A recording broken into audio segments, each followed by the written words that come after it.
Hormuz প্রণালী ঘিরে উত্তেজনা আরও বেড়েছে। কয়েক ঘন্টার জন্য জলপথটি সীমিতভাবে খুলে আবার বন্ধ করে দেয়ায় নতুন করে অনিশ্চয়তা তৈরি হয়েছে।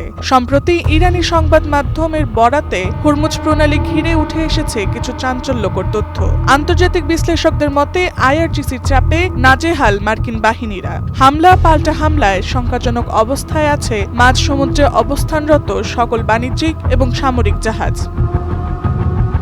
ওমান সাগরে হরমুজ প্রণালীর কাছে অবস্থানরত মার্কিন বাহিনীকে সরে যেতে বাধ্য করেছে আইআরজিসি। এর আগে তোস্কা নামের একটি ইরানি পতাকাবাহী জাহাজ হরমুজ প্রণালী অতিক্রমের চেষ্টা করলে সেটিকে আটক করে মার্কিন বাহিনী। যুক্তরাষ্ট্রের অভিযোগ, জাহাজটি চলমান নৌ অবরোধ লঙ্ঘন করেছে। পরে জাহাজটিতে হামলা চালিয়ে সেটিকে ইরানি জলসীমার দিকে ফিরে যেতে বাধ্য করা হয়। বিশ্লেষকরা বলছেন, মার্কিনী বাহিনীর আগ্রাসনের বিরুদ্ধে এটি ছিল তেহরানের পাল্টা জবাব।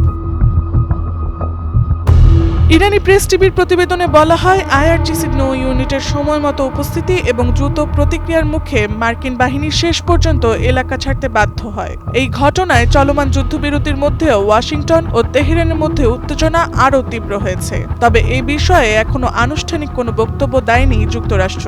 এর ফলে ইরানি বন্দরগুলো জাহাজের প্রবেশ ও বহির্গমন কার্যত বন্ধ হয়ে যায়।